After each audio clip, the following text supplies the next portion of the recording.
name is Martin Lejeune. I'm a German journalist and I have been to Gaza during the assault on Gaza in July and August 2014, and I saw the killings of several of thousands innocent civilians by the Israeli military.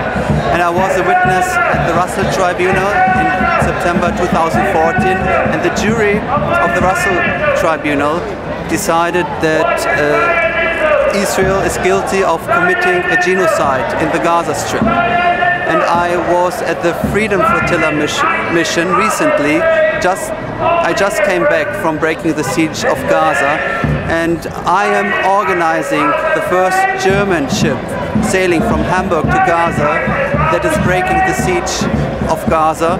And we urge you to support us, the German ship of Gaza, because it will draw the attention of the complicity of the German government with the Zionists and with the settlement colonialism in Israel. We have a German Facebook site, a Schiff nach Gaza, but I will do an English Facebook site as soon as possible. You can also follow me on Twitter. It's at Martin_Lejeune. Also, the Schiff nach Gaza, the Ship to Gaza, has a Twitter account. But we will do also English media work, because we need not only the German coverage, we also need the international coverage in order to put as much pressure as possible on the German government to stop the support of Israel and not to be any more supportive with arms and warships and submarines to the Israeli army, as long as there's an occupation and a genocide going on.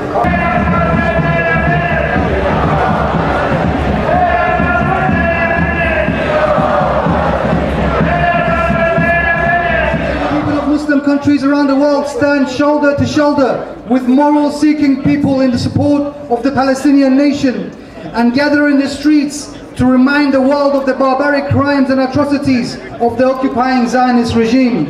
Al-Quds Day represents freedom versus oppression anywhere in the world, and today the current representation is Palestine. The occupying of the historical lands of the Palestinian people, attempting to change their cultural and geographical identity, destroying infrastructures in Palestinian cities and causing destructions in the farms and water plants, and in one phrase, committing mass genocide of the Palestinians are the only aims and objectives of this criminal Zionist regime. The massacre of women and children in Gaza, the land and sea blockade for 2 decades, and the prevention of humanitarian aid to the Palestinian people, the forceful building of settlements in Palestinian lands, are all abuses and torments caused by the Zionist Israeli regime against the oppressed and defenseless people of Palestine. Salam alaikum and shalom. I'm here because it's not Jews versus Muslims and Christians in Palestine, but it's all of us against Zionist, colonialist occupation and oppression. We are at the 10th anniversary of the Boycott National Council's call for the boycott of all Israeli goods, products and services. And we're here on the first anniversary of Israel's latest murderous attack on the Palestinians of Gaza. They are frightened and they are panicking. They fear boycott. They tell me it could cost them $40 billion. They are spending millions, but we are millions.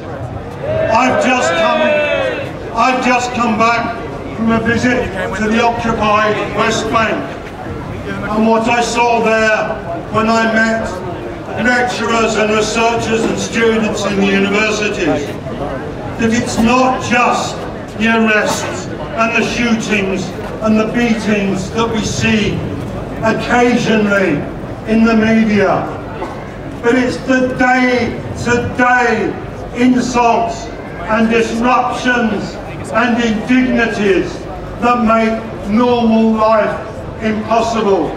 It's the checkpoints, that may or may not be there.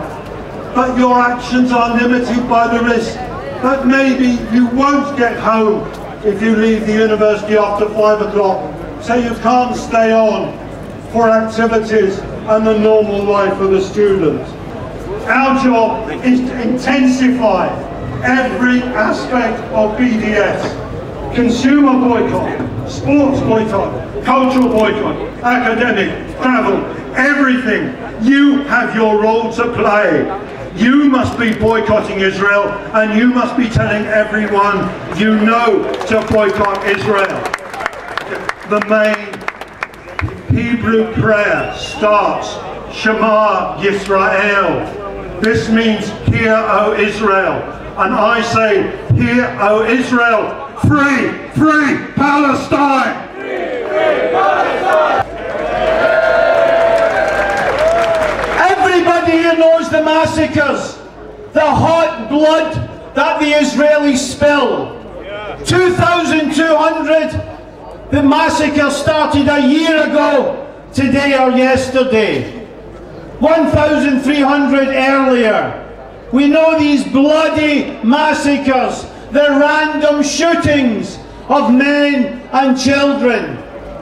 But Zionism makes its way forward in cold blood, with bulldozers, as the previous speaker said, by demolishing homes, this is Al-Quds Day. Al-Quds is a scene of an orgy of destruction of Palestinian homes and an orgy of construction of Jewish-only apartheid communities from which the native people are excluded. Israel operates in cold blood, callously, day by day, another acre, and every single day since 1948, land has gone from the ownership of the native people to exclusively Jewish ownership, so that if anybody wants to sell it to a Palestinian, it's a crime. Friends, we honour the Jews who are here today. We know the difference between the mafia and Italians. The mafia are criminals, Italians are lovely place. Jews are a people scattered around the world. Zionist is a criminal conspiracy, a colonising project which will only be complete with the disappearance of the Palestinian people. A friend of mine in Glasgow, Ibrahim Al-Khadra, last summer 11 members of his family were massacred. 5 children, 6 adults. He lives in Glasgow. The guidance system for the bomb that butchered his family was made in Scotland. All over Britain, weapons, components, parts go to Israel to carry out the massacre of the people of Palestine. It only continues because we allow it to continue. And there's a trial at the moment in Glasgow of the people who invaded the Thales plant in Govan. There are plans to invade more of these arms plants which ship weapons to Israel for the massacre of Palestinians. Friends, we're going to win. Thank you. They need to continue their vicious circle of creating conflict, encouraging anti-Semitism, and then using the anti-Semitism which their inhuman actions cause in order to guilt-trip the nations. And they say, we need to protect the existence of our state. These excuses have been successful for the last, I don't know how many decades, in causing nations to turn a blind eye. This march was started to commemorate the siege of Jerusalem, of Quds, by the Israelis, and to commemorate in general the occupation of Palestine, a land which once was home to millions of Palestinians and tens of thousands of Jews and Christians who all live together in harmony. Everyone knows Palestinian people treasure hospitality and kindness and charity. And now for 67 years this state which is causing so much bloodshed, has been standing. This march will continue until we see the dismantlement of this state. Netanyahu and the other political leaders, their religious puppets in the parliament, and all of the other religious, the militant commanders in the army need to be put behind bars like any other war criminal needs to be put behind bars. Once we break the power of the Zionists to control the Western world media and the Zionist propaganda, we pray continuously for the day that we'll see the fall of this state, this fascist state and its oppression. We'll be able to restore the harmony between Jews and Palestinians and other minorities who live there peacefully.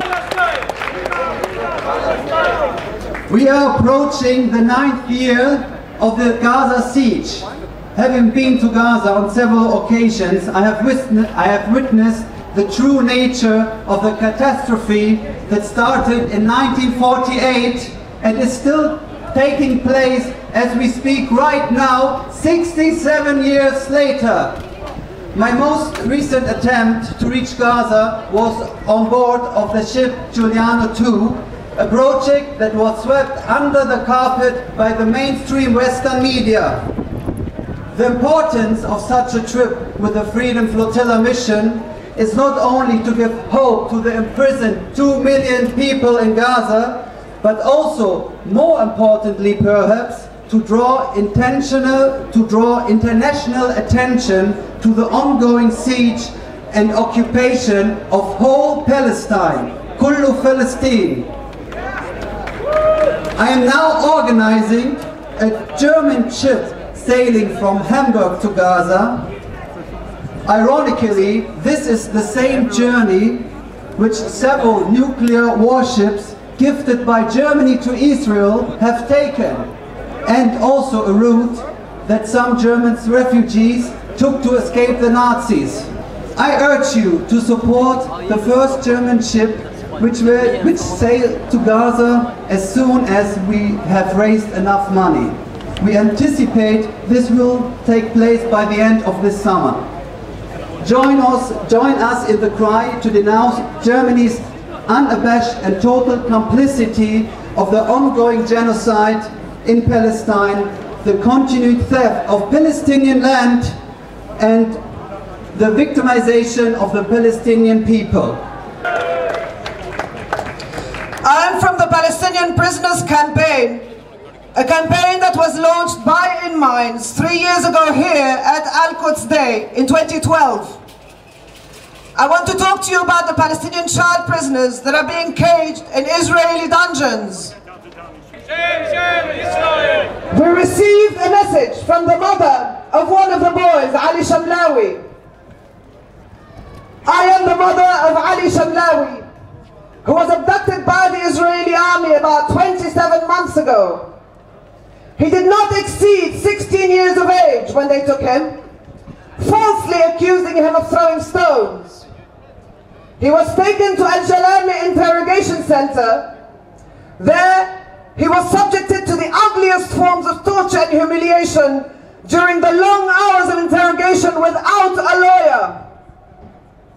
He was deprived of food and drink, and they didn't let him use the bathroom. For 21 days, they tortured and threatened him and caged him in a narrow and dirty cell in Al-Jalami. Then they transferred him to Megiddo prison and indicted him on 25 charges, including 20 attempted murders. They produced 60 witnesses against my son, yet not one of them saw anyone throwing a stone. My son has been deprived of his childhood and his studies and his family. They took him from my lap and deprived me of seeing him growing up. He is at the age that he needs me to look after him. Israel commits the most heinous crimes against our children in prisons, assisted by the company G4S. I call upon G4S in the name of humanity to stop helping Israel committing crimes against our children.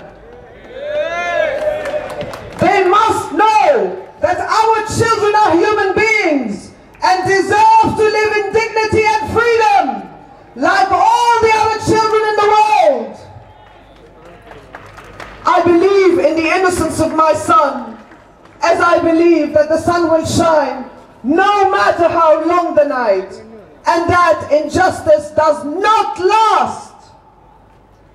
Freedom to Palestine, freedom to our children, freedom for all the prisoners from Israeli jails. Thank you to the peace activists around the world and to each of the calls for justice and peace. Signed, Fadi, mother of Ali Shamlawi. We at the Palestinian Prisoners Campaign hold regular protests in solidarity with the prisoners and against the companies that are complicit in their torture and caging. But we need your help. If you can spare a couple of hours once a month to stand up for Ali and other caged children, to be the voice of the tortured young souls languishing in those dark dungeons, we want to hear from you. I'd just like to finish with a personal story. If you bear with me for 2 minutes. I'm a Palestinian. My father was born in Akka in 1927. He had a neighbor and a friend called Khairi Hubeishi.